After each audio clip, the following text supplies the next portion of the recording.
स्वागत लैके हाज़र हाँ जी तुहाडा अपना लाइव मॉर्निंग प्रोग्राम गल्लां ते गीत। मैं हाँ शुक्रगुजार सिंह। दोस्तों, चंगा खावांगे चंगा पीवांगे तो साडी सेहत चंगी रहेगी, तो जेकर चंगे विचारां दे नाल जुड़ांगे, चंगियां किताबां दे नाल जुड़ांगे तो साडी मानसिकता ठीक रहेगी। तो जदों सेहत की गल हुंदी है तो असीं शरीर बारे सोचते हाँ, तो जदों साहित्य की गल हुंदी है तो असीं समाज बारे सोचते हाँ। साहित्य ते सेहत का आपसी रिश्ता बहुत गूढ़ा रिश्ता है, तो ये रिश्ता गूढ़ा है। इस रिश्ते विच किस तरह दीयां भावनावां समाईयां होईयां ने, इस रिश्ते दे बारे लोकां दा की नज़रिया है, एक डॉक्टर किवें चंगा साहित्यकार बन सकता है, तो एक साहित्यकार किवें डॉक्टर बन के लोकां दी सेवा कर सकता है, इस विषय दे उत्ते अज गलबात करनी है। असीं प्रोग्राम गल्लां ते गीत विच साडा अज दा विषय होवेगा ਸਾਹਿਤ ਅਤੇ ਸਿਹਤ ਦਾ ਸੁਮੇਲ। ਤੇ ਮੇਰੇ ਨਾਲ ਸਟੂਡੀਓ ਵਿੱਚ ਨੇ ਡਾਕਟਰ ਸਤੀਸ਼ ਠੁਕਰਾਲ ਸੋਨੀ ਜੀ, ਜੋ ਕਿ ਪੇਸ਼ੇ ਵਜੋਂ ਮੈਡੀਕਲ ਡਾਕਟਰ ਨੇ, ਪਰ ਨਾਲ ਦੇ ਨਾਲ ਉਹ ਸਾਹਿਤਕਾਰ ਵੀ ਨੇ, ਨਾਲ ਦੇ ਨਾਲ ਉਹ ਐਕਟਰ ਵੀ ਨੇ, ਤੇ ਨਾਲ ਦੇ ਨਾਲ ਇੱਕ ਵਧੀਆ ਰਾਈਟਰ ਵੀ ਨੇ, ਜਿਨ੍ਹਾਂ ਦੀਆਂ ਕਈ ਕਿਤਾਬਾਂ ਦਰਸ਼ਕਾਂ ਦੀ ਝੋਲੀ ਵਿੱਚ ਆ ਚੁੱਕੀਆਂ ਨੇ।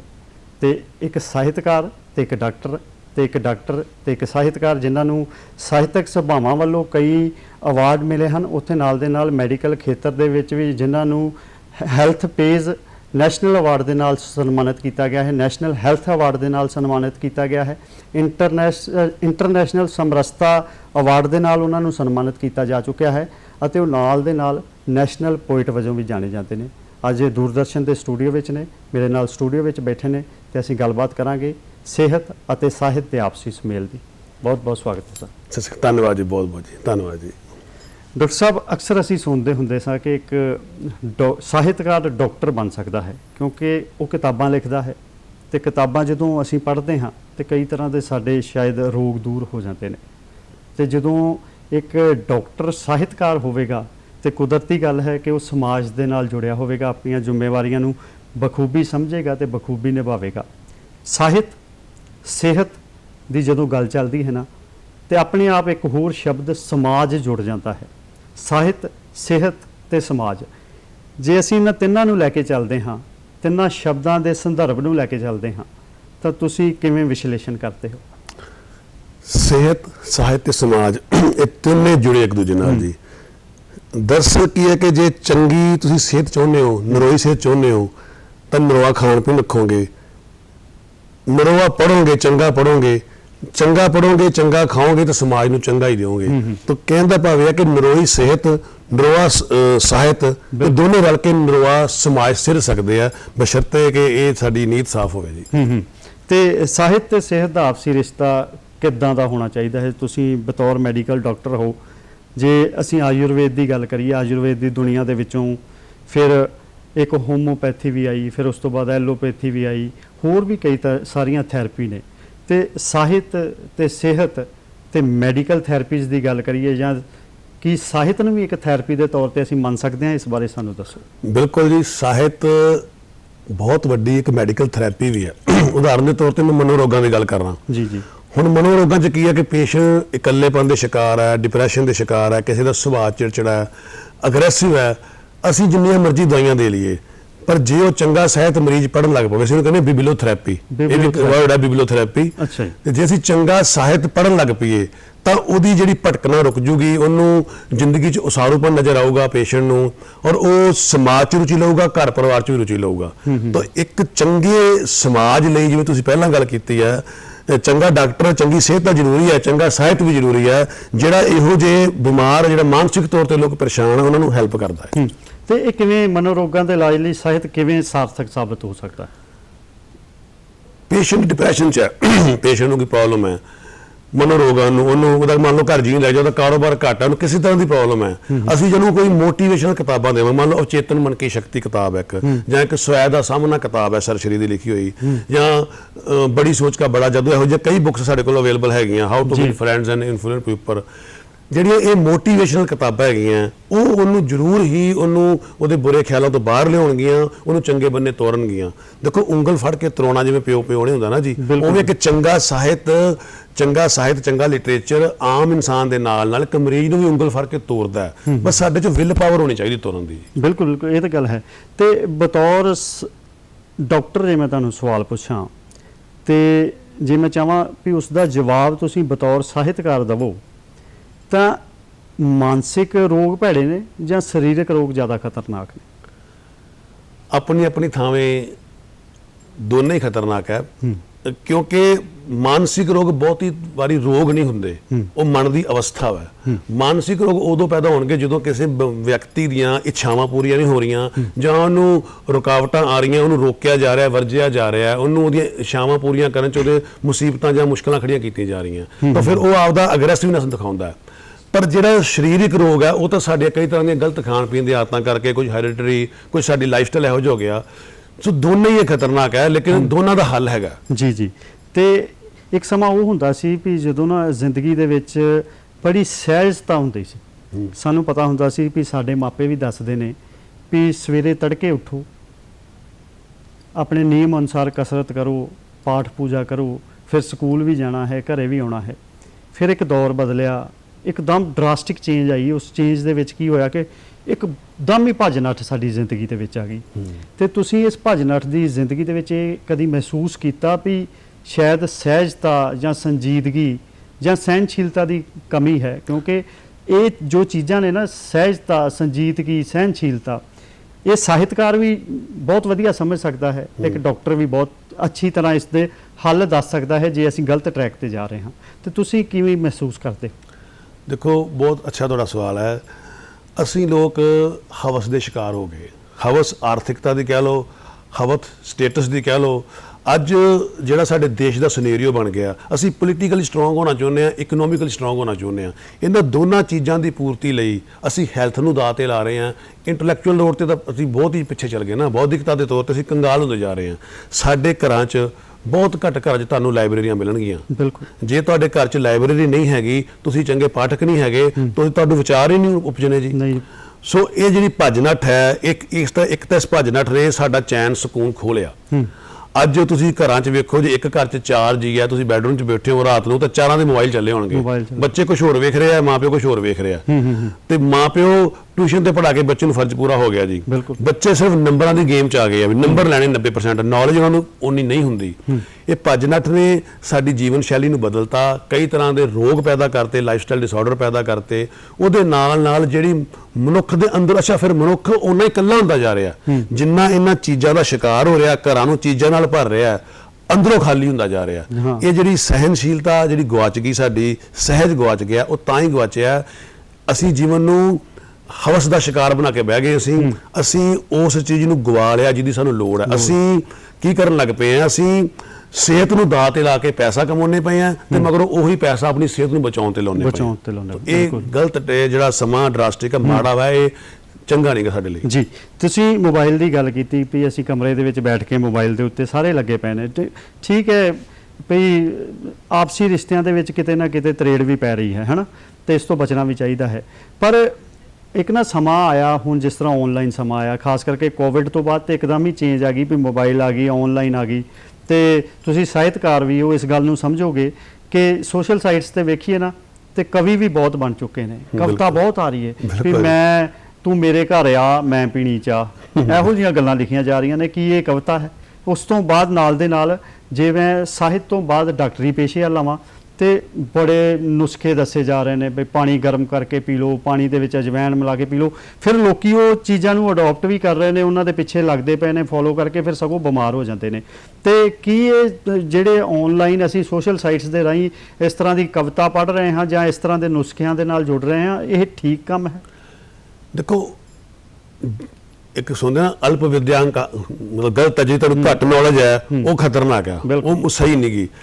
ਆਨਲਾਈਨ ਤੁਸੀਂ ਨੁਸਖਾ ਤਾਂ ਚੁੱਕ ਲਿਆ, ਉਹਦੇ ਸਾਈਡ ਇਫੈਕਟ ਪੜ੍ਹੇ ਹੀ ਨਹੀਂ। ਬਿਲਕੁਲ। ਤੁਸੀਂ ਜਸਟ ਉਹਨੇ ਕਿਸੇ ਨੇ ਤੁਹਾਨੂੰ ਦੱਸਤਾ ਵੀ ਆਹ ਕੰਮ ਕਰੋ, ਉਹਦੇ ਸਾਈਡ ਇਫੈਕਟ ਉਦਾਹਰਨ ਦੇ ਤੌਰ ਤੇ ਕਹਿੰਦੇ ਸਵੇਰੇ ਉੱਠ ਕੇ ਪਾਣੀ ਪੀਓ। ਤੁਸੀਂ ਆਪ ਹੀ ਗੱਲ ਕੀਤੀ ਆ। ਹੁਣ ਪਾਣੀ ਪੀਣਾ ਕਿੰਨਾ ਹੈ ਤੇ ਕਿਵੇਂ ਪੀਣਾ ਹੈ? ਜੇ ਤੁਸੀਂ ਪਾਣੀ ਨੂੰ ਖੜ ਕੇ ਪੀ ਲਓਗੇ, ਉਹ ਤੁਹਾਡੇ ਗੋਡੇ ਦਿਖਾਉਣ ਲਾ ਦੂਗਾ ਜੀ। ਪਾਣੀ ਨੂੰ ਪੀਣ ਦਾ ਤਰੀਕਾ ਹੈ, ਤੁਸੀਂ ਪਾਣੀ ਨੂੰ ਜੇ ਪੀਣਾ ਹੈ, ਸਵੇਰੇ ਉੱਠੋ, ਪਹਿਲਾਂ ਪਾਣੀ ਕੋਸਾ ਕਰੋ, ਬਹਿ ਕੇ ਜਿਵੇਂ ਆਪਾਂ ਪੈਰਾਂ ਭਾਰ ਬਹਿੰਦੇ ਆ, ਤੇ ਸਿਪ ਸਿਪ ਘੁੱਟ ਘੁੱਟ ਭਰ ਕੇ ਪੀਓ। ਉਹ ਤੁਹਾਡੇ ਪੇਟ ਲਈ ਚੰਗਾ ਹੈ। ਪੇਟ ਦੀ ਬਦਹਜ਼ਮੀ ਦੂਰ ਹੋਊਗੀ, ਜਿਨ੍ਹਾਂ ਨੂੰ ਕਬਜ਼ ਦੀ ਸਮੱਸਿਆ, ਕਬਜ਼ ਦੂਰ ਹੋਊਗੀ।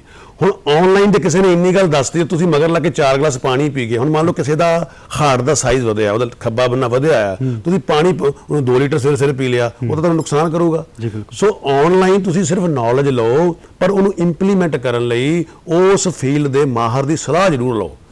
ਚਾਹੇ ਉਹ ਵਕੀਲੀ ਦੀ ਗੱਲ ਹੈ, ਚਾਹੇ ਡਾਕਟਰੀ, ਚਾਹੇ ਸਾਹਿਤ ਦੀ ਗੱਲ ਹੈ। ਜਿਵੇਂ ਤੁਸੀਂ ਸਾਹਿਤ ਦੀ ਗੱਲ ਕੀਤੀ, ਹੁਣ ਕਵਿਤਾ ਲਿਖ ਦੇਣੀ ਤੂੰ ਮੇਰੇ ਘਰ ਆ ਮੈਂ ਪੀਣੀ ਚਾਹ, ਤਾਂ ਇਹ ਇੱਕ ਤੁਕਬੰਦੀ ਵੀ ਹੈਗੇ ਹੈ ਨਹੀਂ। ਤੁਸੀਂ ਇਹਨੂੰ ਸਮਝ ਕੇ ਜੇ ਤੁਸੀਂ ਅਡਾਪਟ ਕਰ ਲਿਆ, ਤੁਸੀਂ ਕਵੀ ਕਿੱਥੋਂ ਬਣ ਜਾਓਗੇ। ਸੋ ਇਹ ਜਿਹੜੇ ਵੀ ਮੇਰੇ ਦੋਸਤ ਮਿੱਤਰ, ਚਲੋ ਤੁਹਾਡਾ ਸਵਾਲ ਬਹੁਤ ਵਧੀਆ ਹੈ ਕਿ ਤੁਸੀਂ ਕਿਸੇ ਵੀ ਫੀਲਡ 'ਚ ਅੱਗੇ ਵਧਣਾ ਚਾਹੁੰਦੇ ਹੋ, ਤੁਸੀਂ ਆਨਲਾਈਨ ਜਸਟ ਨੌਲੇਜ ਲਓ, ਪਰ ਉਹਨੂੰ ਇੰਪਲੀਮੈਂਟ ਕਰਨ ਲਈ ਉਹਨੂੰ ਤਜਰਬਾ ਆਪਦੇ ਤੇ ਨਾ ਕਰੀ ਜਾਓ, ਪਹਿਲਾਂ ਸਿੱਖੋ। ਦਵਾਈਆਂ ਵੀ ਸਾਡੇ ਕੋਲ ਮਰੀਜ਼ ਆਉਂਦੇ ਆ, ਉਹ ਘਰੋਂ ਹੀ ਟੈਸਟ ਕਰਾ ਕੇ ਆ ਜਾਣਗੇ ਜੀ, ਮੈਂ ਟੈਸਟ ਕਰਾ ਕੇ ਲਿਆ ਦਵਾਈ ਦੇ ਦਿਓ ਜੀ। ਅਸੀਂ ਡਾਇਗਨੋਸ ਕੀਤਾ ਨਹੀਂ ਹੁੰਦਾ, ਦਵਾਈ ਕਿਵੇਂ ਦੇ ਦਈਏ। ਸੋ ਤੁਸੀਂ ਜਿਹੜੇ ਲੋਕ ਸਿਰਫ ਗੂਗਲ ਤੇ ਵੇਖਿਆ ਵੀ ਕਿਸੇ ਨੂੰ ਮੰਨ ਲਓ ਬੁਖਾਰ ਚੜ੍ਹਦਾ ਤੇ ਮੈਂ ਆਪੇ ਹੀ CBC ਚੈੱਕ ਕਰਾ ਕੇ ਚਲਾ ਗਿਆ, ਮੈਂ ਟਾਈਫਾਇਡ ਨਹੀਂ ਕਰਾਇਆ, ਮਲੇਰੀਆ ਨਹੀਂ ਕਰਾਇਆ, ਤੇ ਇਸ ਤਰ੍ਹਾਂ ਨਹੀਂ ਗੱਡੀ ਚੱਲਣੀ।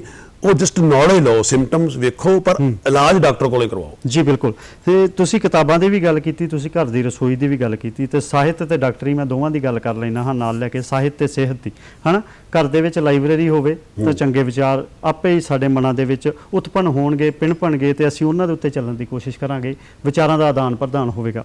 ਘਰ ਦੇ ਵਿੱਚ ਰਸੋਈ ਤਾਂ ਹੁੰਦੀ ਹੈ, ਉਸ ਦੇ ਵਿੱਚ ਬਹੁਤ ਕੁਝ ਹੁੰਦਾ ਹੈ, ਹਲਦੀ ਵੀ ਹੁੰਦੀ ਹੈ, ਜਵੈਣ ਵੀ ਹੁੰਦੀ ਹੈ, ਉਹ ਵੀ ਸਾਡੀ ਸਿਹਤ ਲਈ ਬਹੁਤ ਕਾਰਗਰ ਸਾਬਤ ਹੋ ਸਕਦੇ ਨੇ।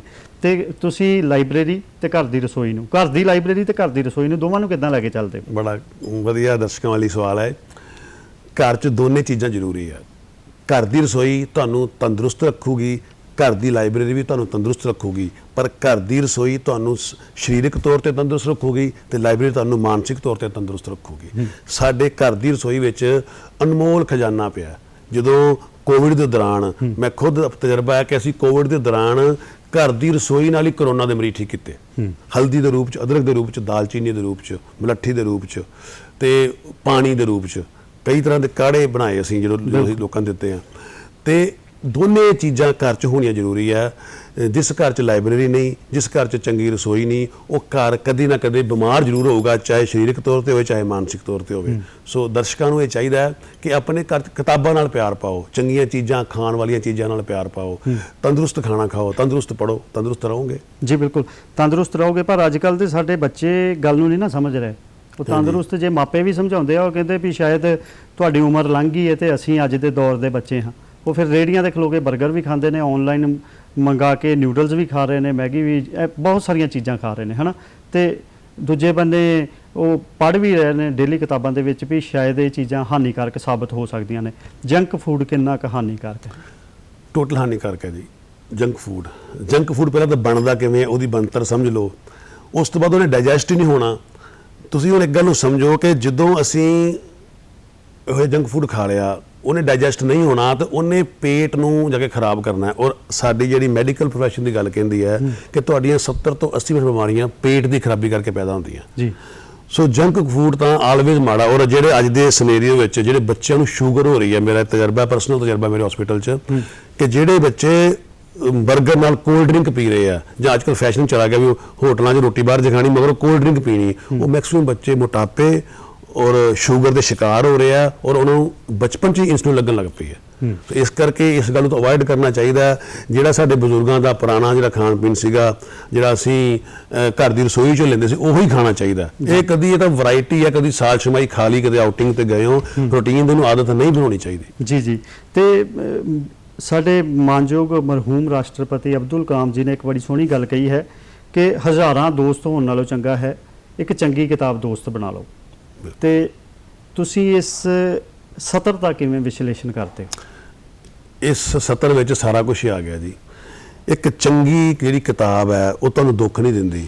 ਤੁਸੀਂ ਉਹਨੂੰ ਮੋੜ ਲਓ, ਮਰੋੜ ਲਓ, 4 ਵਾਰੀ ਪੜ੍ਹ ਲਓ, 5 ਵਾਰੀ ਪੜ੍ਹ ਲਓ, ਕਦੇ ਗੁੱਸਾ ਨਹੀਂ ਕਰਨਾ। ਉਹ ਤੁਹਾਨੂੰ ਜਿੰਨੇ ਵਾਰੀ ਪੜ੍ਹੋ ਕੁਝ ਸਿਖਾ ਕੇ ਜਾਊਗੇ ਜੀ। ਬਿਲਕੁਲ। ਤੁਸੀਂ ਇਹ ਮਤ ਸੋਚੋ ਕਿ ਤੁਸੀਂ ਇੱਕ ਵਾਰੀ ਕਿਤਾਬ ਪੜ੍ਹ ਲਈ, ਤੁਹਾਨੂੰ ਸਭ ਕੁਝ ਆ ਗਿਆ। ਇੱਕ ਕਿਤਾਬ ਵਾਰ-ਵਾਰ ਪੜ੍ਹਨ ਨਾਲ ਤੁਹਾਨੂੰ ਵਾਰ-ਵਾਰ ਗਿਆਨ ਦਿੰਦੀ ਹੈ। ਤੇ ਇਸ ਕਰਕੇ ਚੰਗੀ ਕਿਤਾਬ ਹਜ਼ਾਰਾਂ ਦੋਸਤਾਂ ਨਾਲੋਂ ਚੰਗੀ ਹੈ, ਖਾਸ ਤੌਰ ਤੇ ਮਾੜੇ ਦੋਸਤਾਂ ਨਾਲੋਂ ਤਾਂ ਪੜ੍ਹਨੀ ਚਾਹੀਦੀ ਹੈ। ਕਈ ਕਿਤਾਬਾਂ ਲਿਟਰੇਚਰ ਤੱਕ ਅਸੀਮ ਸਮੁੰਦਰ ਹੈ, ਤੁਸੀਂ ਪੜ੍ਹਦੇ ਰਹੋ ਤੇ ਸਿੱਖਦੇ ਰਹੋਗੇ ਜੀ। ਡਾਕਟਰੀ ਪ੍ਰੋਫੈਸ਼ਨ 'ਚ ਨਾ ਬਹੁਤ ਮੋਟੀਆਂ ਕਿਤਾਬਾਂ ਪੜ੍ਹਨੀਆਂ ਪੈਂਦੀਆਂ, ਤੇ ਸਿਰਫ ਆ ਨਹੀਂ ਵੀ ਪੜ੍ਹਾਈ ਕਰ ਲਈ ਤੇ ਉਦੋਂ ਤੱਕ ਹੀ, ਇਹ ਸਾਰੀ ਤਾਉਮਰ ਹੀ ਪੜ੍ਹਨੀਆਂ ਪੈਂਦੀਆਂ। ਉਸੇ ਤਰ੍ਹਾਂ ਸਾਹਿਤ ਦੇ ਖੇਤਰ ਵਿੱਚ ਵੀ ਲਗਾਤਾਰ ਬੰਦਾ ਜੇ ਕਿਤਾਬਾਂ ਦੇ ਨਾਲ ਜੁੜਿਆ ਰਹੇਗਾ ਤੇ ਚੰਗੇ ਸਾਹਿਤ ਦੀ ਸਿਰਜਣਾ ਹੋਵੇਗੀ। ਉਹ ਚੰਗਾ ਕਵੀ ਬਣੇਗਾ, ਚੰਗਾ ਕਹਾਣੀਕਾਰ ਬਣੇਗਾ, ਚੰਗਾ ਸਾਹਿਤਕਾਰ ਬਣੇਗਾ। ਤੇ ਕਿਤਾਬਾਂ ਦੇ ਤੌਰ ਦੀ ਗੱਲ ਮੈਂ ਜੇ ਕਰਾਂ ਤੇ ਤੁਸੀਂ ਆਪਣੇ ਪ੍ਰੋਫੈਸ਼ਨ ਦੇ ਵਿੱਚ ਮੈਡੀਕਲ ਦੇ ਨਾਲ ਵੀ ਜੁੜੇ ਰਹੇ ਤੇ ਸਾਹਿਤਕਾਰ ਦੇ ਨਾਲ ਵੀ ਜੁੜੇ ਰਹੇ, ਤੇ ਸੁਮੇਲ ਕਿਸ ਤਰ੍ਹਾਂ ਦਾ ਰਿਹਾ? ਕੋਈ ਇੱਕ ਦੂਜੇ ਦੇ ਉੱਤੇ ਹਾਵੀ ਤੇ ਨਹੀਂ ਹੋਇਆ? ਦੇਖੋ, ਇਸ ਤਰ੍ਹਾਂ ਵੀ ਮੈਂ ਸ਼ੁਰੂ ਤੋਂ ਹੀ ਡਾਕਟਰ ਬਣਨ ਤੋਂ ਪਹਿਲਾਂ ਵੀ ਲਿਟਰੇਚਰ ਨਾਲ ਜੁੜ ਗਿਆ ਸੀ। ਉਦੋਂ ਆਪਣੇ ਵੇਲੇ ਛੋਟੇ ਛੋਟੇ ਅਖਬਾਰ ਚੱਲਦੇ, ਸਮਰਾਟ ਅਖਬਾਰ ਚੱਲਦਾ ਜਾਂਦਾ, ਸ਼ਬਦ ਹੁੰਦਾ ਸੀ ਇੱਕ, ਤੇ ਉਹ ਪੜ੍ਹਦਾ ਹੁੰਦਾ ਸੀ ਮੈਂ। ਉਸ ਤੋਂ ਬਾਅਦ ਹੌਲੀ ਹੌਲੀ ਮੇਰਾ ਲਿਟਰੇਚਰ ਵੱਲ ਧਿਆਨ ਵਧਿਆ। ਡਾਕਟਰੀ ਪੇਸ਼ੇ ਜਦੋਂ ਅਸੀਂ ਗਏ, ਮੈਂ ਐਂਟਰ ਕੀਤਾ, ਮੈਂ ਤਾਂ ਉੱਥੇ ਅਨਾਟਮੀ, ਫਿਜ਼ੀਓਲੋਜੀ, ਪੈਥੋਲੋਜੀ, ਫਾਰਮਾਕੋਲੋਜੀ, ਰਸ ਸ਼ਾਸਤਰ, ਮੈਟਾਫਿਜ਼ਿਕਸ, ਮੈਡੀਸਨ, ਬੜਾ ਕੁਝ ਪੜ੍ਹਿਆ। ਮੋਟੇ ਕਿਤਾਬਾਂ ਹੁੰਦੀਆਂ, ਪਰ ਪੜ੍ਹ ਕੇ ਆਨੰਦ ਹੁੰਦਾ ਸੀ। ਮੈਂ ਇਹ ਤਜਰਬਾ ਸਿੱਖਿਆ ਜੀਵਨ ਚੋਂ ਕਿ ਤੁਸੀਂ ਪੜ੍ਹਾਈ ਨੂੰ ਵੀ ਪਿਆਰ ਕਰੋ, ਇਸ਼ਕ ਕਰੋ, ਤਾਂ ਫਿਰ ਪੜ੍ਹੋਗੇ। ਜੇ ਪੜ੍ਹਾਈ ਨੂੰ ਬੋਝ ਸਮਝੋਗੇ ਤਾਂ ਪੜ੍ਹ ਨਹੀਂ ਪਾਓਗੇ। ਨੰਬਰ ਲੈ ਲਓਗੇ ਰੱਟਾ ਮਾਰ ਕੇ, ਲੇਕਿਨ ਨੌਲੇਜ ਨਹੀਂ ਆਊਗੀ। ਤੁਸੀਂ ਨੋਟ ਕਰੋ, ਡਾਕਟਰ ਕੋਲ ਮਰੀਜ਼ ਢਿੱਡ ਦੀ ਤਕਲੀਫ ਲੈ ਕੇ ਜਾਵੇ ਜਾਂ ਦਿਮਾਗ ਦੀ, ਡਾਕਟਰ ਨੂੰ ਕਿਤਾਬ ਨਹੀਂ ਖੋਲਣੀ ਪੈਂਦੀ। ਉਸੇ ਵੇਲੇ ਉਹਦਾ ਸਟ੍ਰਾਈਕ ਕਰਦਾ ਦਿਮਾਗ 'ਚ ਵੀ ਇਹਨੂੰ ਡਾਇਗਨੋਸ ਕੀ ਹੋਊਗਾ, ਉਹਦਾ ਇਲਾਜ ਕਰਦਾ ਉਹ। ਇਹ ਖੂਬੀ ਹੈ ਡਾਕਟਰਾਂ ਦੀ। ਬਾਕੀ ਕਈ ਪ੍ਰੋਫੈਸ਼ਨ ਵਿੱਚ ਅਗਲੇ ਕਿਤਾਬ ਖੋਲਦੇ ਆ, ਕਈ ਤਰ੍ਹਾਂ ਦੇ ਪ੍ਰੋਫੈਸ਼ਨ ਨੇ, ਸਾਨੂੰ ਖੋਲਣੀ ਪਊਗੀ। ਲੇਕਿਨ ਡਾਕਟਰੀ ਇਹੋ ਜਿਹੀ ਹੈ ਕਿ ਪੇਸ਼ੈਂਟ ਮਰ ਰਿਹਾ ਹੋਵੇ, ਐਮਰਜੈਂਸੀ 'ਚ ਜਾਵੇ, ਡਾਕਟਰ ਵਿਦਿਨ ਸੈਕਿੰਡ ਡਿਸਾਈਡ ਕਰਦਾ ਕਿ ਉਹਨੂੰ ਕੀ ਪ੍ਰੋਬਲਮ ਹੈ, ਉਹਦਾ ਕੀ ਇਲਾਜ ਕਰਨਾ। ਡੈਟ ਮੀਨਸ ਉਹਨੇ ਚੰਗਾ ਪੜ੍ਹਿਆ।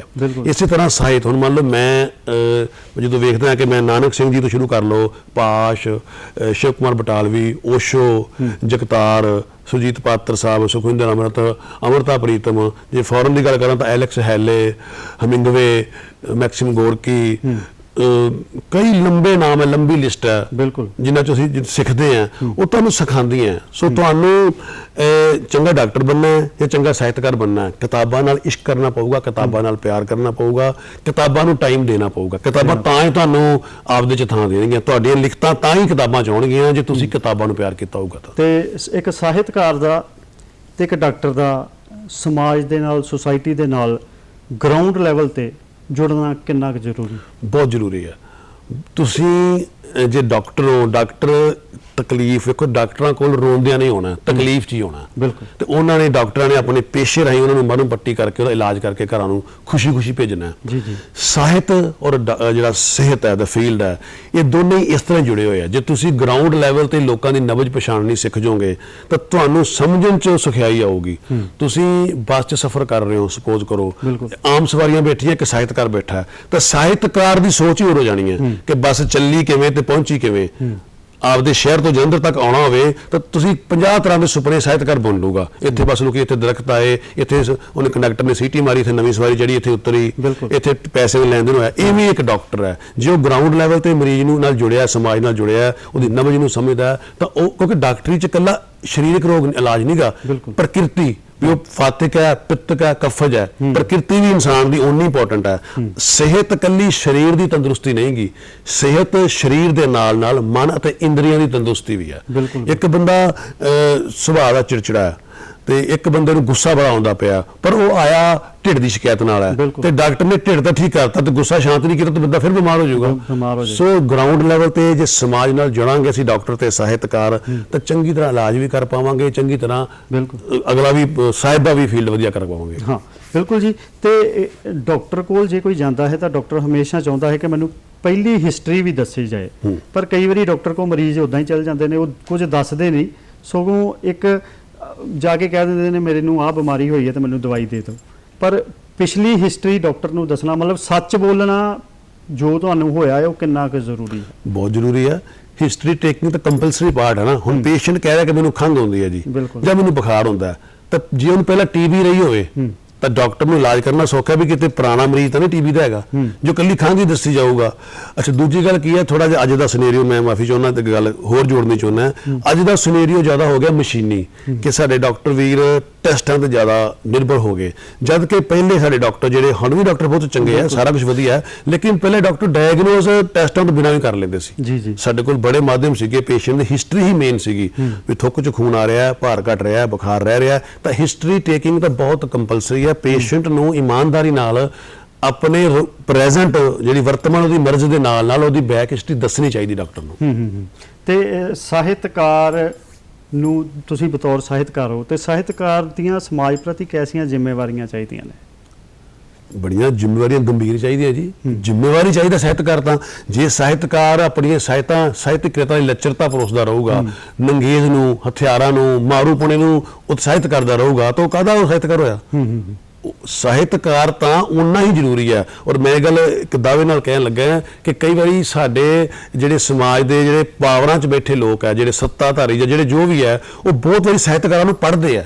ਤੁਸੀਂ ਵਿਧਾਨ ਸਭਾ ਲੋਕ ਸਭਾ 'ਚ ਵੇਖੋ, ਸਾਡੇ ਜਿਹੜੇ ਮੰਤਰੀ ਲੋਕ ਆ ਉਹ ਸਾਹਿਤਕਾਰਾਂ ਦੀਆਂ ਲਿਖੀਆਂ ਗੱਲਾਂ ਨੂੰ ਬੋਲਦੇ ਆ ਆਪਦੇ ਭਾਸ਼ਣ ਨੂੰ ਵਧੀਆ ਬਣਾਉਣ ਲਈ। ਤਾਂ ਸਾਹਿਤਕਾਰ ਤਾਂ ਮਾਣ ਵਾਲੀ ਗੱਲ ਹੈ ਸਾਹਿਤਕਾਰ ਹੋਣਾ, ਪਰ ਉਹ ਮਾਣ ਤਾਂ ਹੀ ਬਰਕਰਾਰ ਰਹੂਗਾ ਜੇ ਸਾਹਿਤਕਾਰ ਉਹਨਾਂ ਨਿੱਠ ਕੇ ਪੜੂਗਾ ਵੀ। ਬਿਲਕੁਲ ਜੀ। ਤੇ ਡਾਕਟਰੀ ਦੇ ਪ੍ਰੋਫੈਸ਼ਨ ਦੀ ਗੱਲ ਕਰ ਲਈਏ ਜਾਂ ਸਾਹਿਤ ਦੀ ਗੱਲ ਕਰ ਲਈਏ, ਡਾਕਟਰੀ ਦੇ ਪ੍ਰੋਫੈਸ਼ਨ ਵਿੱਚ ਵੀ ਪ੍ਰੈਕਟੀਕਲ ਨੌਲੇਜ ਬਹੁਤ ਜ਼ਰੂਰੀ ਹੈ। ਠੀਕ ਹੈ, ਕਿਤਾਬਾਂ ਸਾਨੂੰ ਬਹੁਤ ਕੁਝ ਸਿਖਾਉਂਦੀਆਂ ਨੇ, ਪਰ ਪ੍ਰੈਕਟੀਕਲ ਨੌਲੇਜ ਵੀ ਬਹੁਤ ਕੁਝ ਸਿਖਾਉਂਦੀ ਹੈ। ਤੇ ਸਾਹਿਤ ਦੇ ਖੇਤਰ ਵਿੱਚ ਵੀ ਜਿੰਨਾ ਬੰਦਾ ਵਿਚਰੇਗਾ ਉਨਾ ਵਧੀਆ ਲਿਖੇਗਾ, ਉਨਾ ਵਧੀਆ ਸੋਚੇਗਾ। ਕਿਵੇਂ ਲੈਂਦੇ ਹੋ ਇਸ? ਬਿਲਕੁਲ ਜੀ, ਵਿਚਰਨਾ ਚਾਹੀਦਾ।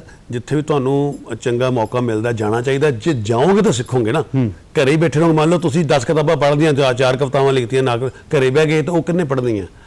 ਤੁਹਾਨੂੰ ਪ੍ਰੈਕਟੀਕਲੀ ਹੋਣਾ ਪਊਗਾ। ਸਾਹਿਤ ਲਈ ਵੀ ਸਿਹਤ ਲਈ ਵੀ ਤੁਹਾਨੂੰ ਲੋਕਾਂ 'ਚ ਜਾਣਾ ਹੀ ਪਊਗਾ ਜੀ। ਜੀ ਬਿਲਕੁਲ ਜੀ।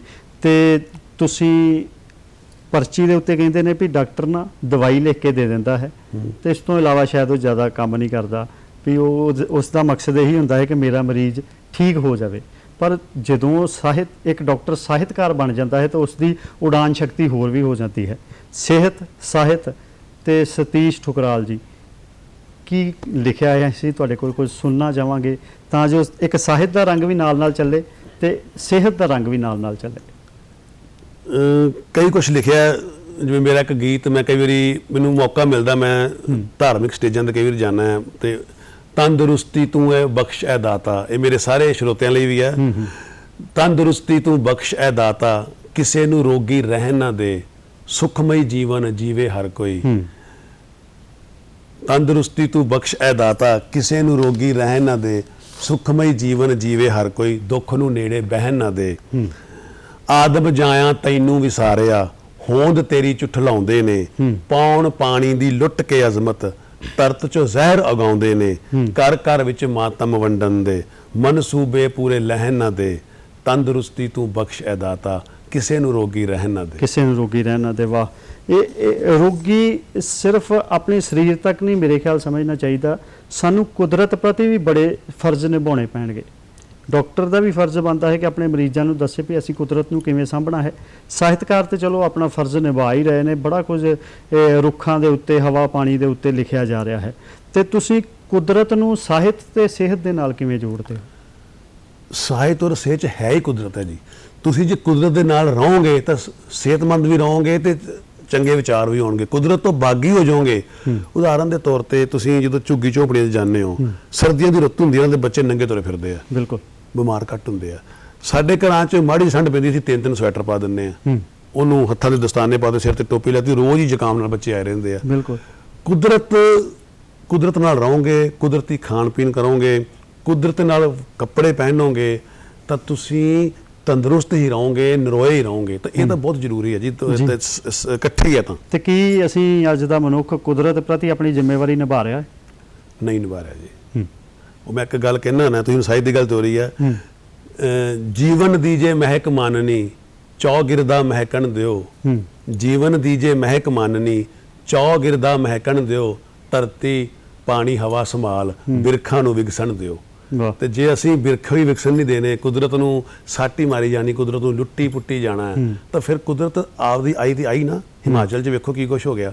ਉਹ ਰੱਬ ਨੇ ਜਾਂ ਕਿਸੇ ਦੈਵੀ ਸ਼ਕਤੀ ਨੇ ਨਹੀਂ ਕੀਤਾ, ਸਾਡੀ ਮਨੁੱਖਾਂ ਦੀ ਕੁਦਰਤ ਨਾਲ ਕੀਤੀ ਖਿਲਵਾੜ ਜਿਹੜੀ ਸਾਡੇ ਸਾਹਮਣੇ ਆਈ। ਡਾਕਟਰ ਸਾਹਿਬ, ਇਹ ਬੜਾ ਕੁਝ ਹੁੰਦਾ ਹੈ ਵੀ ਬੰਦਾ ਮਾਨਸਿਕ ਤੌਰ ਤੇ ਵੀ ਪਰੇਸ਼ਾਨ ਹੈ, ਉਸ ਤੋਂ ਬਾਅਦ ਫਿਰ ਕਹਿੰਦਾ ਹੈ ਵੀ ਮੇਰੀ ਸਰੀਰਕ ਪੀੜਾ ਹੋ ਗਈ ਹੈ, ਫਿਰ ਵੀ ਕਹਿੰਦਾ ਹੈ ਕਿ ਪੈਸੇ ਲਗਾਏ ਨੇ, ਚੱਲ ਪੈਸੇ ਲਗਾ ਕੇ ਵੀ ਸਰੀਰ ਠੀਕ ਹੋ ਜਾਵੇ ਤਾਂ ਤੰਦਰੁਸਤੀ ਮਿਲ ਜਾਂਦੀ ਹੈ। ਪਰ ਫਿਰ ਵੀ ਸਾਡੇ ਸਮਾਜ ਦੇ ਵਿੱਚ ਇਸ ਵਕਤ ਨਾ ਡਿਪਰੈਸ਼ਨ ਬਹੁਤ ਚੱਲ ਰਿਹਾ ਹੈ। ਸਟੂਡੈਂਟਸ ਲਾਈਫ ਦੀ ਗੱਲ ਕਰ ਲਓ ਤੇ ਅਸੀਂ ਰੋਜ਼ਾਨਾ ਦੇਖਦੇ ਹਾਂ ਖਬਰਾਂ ਦੇ ਵਿੱਚ ਜਾਂ ਪੜ੍ਹਦੇ ਹਾਂ ਵੀ ਸੁਸਾਈਡ ਕਮਿਟ ਹੋ ਰਹੀ ਹੈ ਨਾ, ਆਤਮ ਹੱਤਿਆ ਕੀਤੀ ਜਾ ਰਹੀ ਹੈ।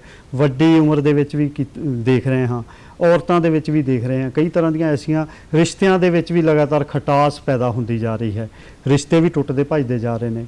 ਤੇ ਕਾਰਨ ਕੀ, ਤੁਸੀਂ ਮੇਨ ਕਾਰਨ ਇਸ ਵਕਤ ਕੀ ਸਮਝਦੇ ਨੇ? ਬਤੌਰ ਸਾਹਿਤਕਾਰ ਦੱਸਾਂ ਕਿ ਬਤੌਰ ਡਾਕਟਰ ਦੱਸਾਂ? ਤੁਸੀਂ ਦੋਵੇਂ ਤੌਰ ਤੇ ਦੱਸ ਸਕਦੇ ਹੋ। ਸਾਡੀਆਂ ਵੱਧ ਰਹੀਆਂ ਬੇਲਗਾਮ ਲਾਲਸਾਵਾਂ। ਅਸੀਂ ਜਿੰਨੀ ਸਾਡੀ ਸਮਰੱਥਾ ਹੈ, ਜਦੋਂ ਅਸੀਂ ਸਮਰੱਥਾ ਤੋਂ ਬਾਹਰ ਨਿਕਲਦੇ ਹਾਂ ਤਿਆਰੀ ਕੀਤੇ ਬਿਨਾਂ, ਚਾਹੇ ਅਸੀਂ ਵੱਧ ਪੈਸਾ ਕਮਾਉਣਾ ਹੈ, ਚਾਹੇ ਅਸੀਂ ਨੇਮ ਫੇਮ ਖੱਟਣਾ ਹੈ, ਸਿਆਸੀ ਤੌਰ ਤੇ ਅੱਗੇ ਆਉਣਾ ਹੈ, ਪੂਰੀ ਤਿਆਰੀ ਕੀਤੇ ਬਿਨਾਂ ਉਦੋਂ ਅਸੀਂ ਪਰੇਸ਼ਾਨ ਹੀ ਹੁੰਦੇ ਹਾਂ। ਬਿਲਕੁਲ ਆਪਣੀਆਂ ਸਮਰਥਾਵਾਂ ਸਮਝ ਕੇ ਉਹਦੇ ਅਨੁਸਾਰ ਹੀ ਤਿਆਰੀ ਕਰਨੀ ਚਾਹੀਦੀ ਹੈ, ਵਿੱਚ ਬਿਲਕੁਲ। ਉਤਰਨਾ ਚਾਹੀਦਾ। ਉਦਾਹਰਨ ਦੇ ਤੌਰ ਤੇ ਅੱਜ ਮੰਨ ਲਓ ਅੱਜ ਮੈਂ ਸਟੂਡੀਓ 'ਚ ਤੁਹਾਡੇ ਸਾਹਮਣੇ ਬੈਠਾ ਹਾਂ, ਇਹ ਅੱਜ ਨਹੀਂ ਆ ਗਿਆ, ਇੱਥੇ ਤੱਕ ਆਉਣ ਲਈ ਮੈਨੂੰ 25 ਸਾਲ ਦੀ ਤਪੱਸਿਆ ਮੇਰੀ। 700-800 ਕਿਤਾਬ ਦਾ ਪੜ੍ਹਨਾ, ਵੱਖ-ਵੱਖ ਪ੍ਰੋਗਰਾਮਾਂ 'ਚ ਜਾਣਾ, ਵੱਡੇ-ਵੱਡੇ ਸਾਹਿਤਕਾਰਾਂ ਨੂੰ ਮਿਲਣਾ, ਸਿੱਖਣਾ, ਸਿੱਖ ਕੇ ਉੱਥੇ ਤੱਕ ਆਉਣਾ। ਤੇ ਜੇ ਕੋਈ ਅੱਜ ਹੀ ਕਹੇ ਮੈਂ ਪਹਿਲੇ ਦਿਨ ਹੀ ਆ ਜਾਵਾਂ ਤਾਂ ਪੋਸੀਬਲ ਨਹੀਂ ਨਾ ਜੀ। ਪਰ ਅੱਜ ਦੇ ਸਮਾਂ ਕੀ ਆ ਗਿਆ, ਸ਼ਾਰਟਕਟ ਕਿ ਮੈਨੂੰ ਆ ਵੀ ਮਿਲ ਜੇ, ਮੈਨੂੰ ਆ ਵੀ ਮਿਲ ਜੇ। ਉਹ ਜਿਹੜੀ ਬੇਲਗਾਮ ਲਾਲਸਾਵਾਂ ਹੈ ਨਾ, ਉਹ ਬੰਦੇ ਨੂੰ ਡਿਪਰੈਸ਼ਨ ਦਾ ਸ਼ਿਕਾਰ ਬਣਾਈ ਜਾਂਦੀ। ਜਦੋਂ ਇੱਛਾ ਪੂਰੀ ਨਹੀਂ ਹੁੰਦੀ ਫਿਰ ਉਹ ਗਲਤ ਬੰਨੇ ਤੁਰਦਾ। ਬਿਲਕੁਲ। ਆਪਾਂ ਨੂੰ ਨੰਬਰਾਂ ਦੀ ਗੇਮ 'ਚ ਵੱਧ ਲੈਣ ਦੇ ਚੱਕਰ ਦੀ ਗੇਮ 'ਚ ਨਹੀਂ ਪੈਣਾ ਚਾਹੀਦਾ। ਪਰਫੈਕਟ ਹੋਣਾ ਚਾਹੀਦਾ, ਨੌਲੇਜ ਹੋਣੀ ਚਾਹੀਦੀ, ਗਿਆਨ ਹੋਣਾ ਚਾਹੀਦਾ। ਜਦੋਂ ਗਿਆਨ ਹੋ ਜਾਊਗਾ ਤਾਂ ਫਿਰ ਤੁਹਾਨੂੰ ਤੁਸੀਂ ਭਟਕੋਗੇ ਨਹੀਂ, ਫਿਰ ਠੰਮੇ ਨਾਲ ਬਹਿ ਜਾਓਗੇ, ਫਿਰ ਇਹ ਪ੍ਰੋਬਲਮ ਨਹੀਂ ਆਊਗੀ। ਜੀ ਬਿਲਕੁਲ। ਇਹ ਦੇਖਣ ਵਾਲੀ ਗੱਲ ਹੈ, ਜਦੋਂ ਬੰਦਾ ਮਾਨਸਿਕ ਤੌਰ ਤੇ ਵੀ ਪਰੇਸ਼ਾਨ ਹੁੰਦਾ ਹੈ ਨਾ, ਤਾਂ ਲਗਾਤਾਰ ਵਹਿਮਾਂ ਭਰਮਾਂ ਦੇ ਵਿੱਚ ਫਸਦਾ ਰਹਿੰਦਾ ਹੈ।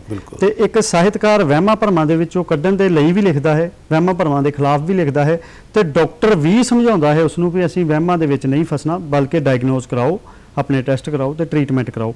ਪਰ ਅੱਜ ਕੱਲ੍ਹ ਕੀ ਹੋ ਰਿਹਾ ਹੈ ਭਈ, ਜੇ ਇੱਕ ਡਾਕਟਰ ਦੀ ਦੁਕਾਨ ਤੇ ਜਾਈਏ, ਕੈਮਿਸਟ ਦੀ ਦੁਕਾਨ ਤੇ ਜਾਈਏ, ਉਹ ਵੀ ਕਹਿੰਦਾ ਮੈਂ ਡਾਕਟਰ ਹਾਂ।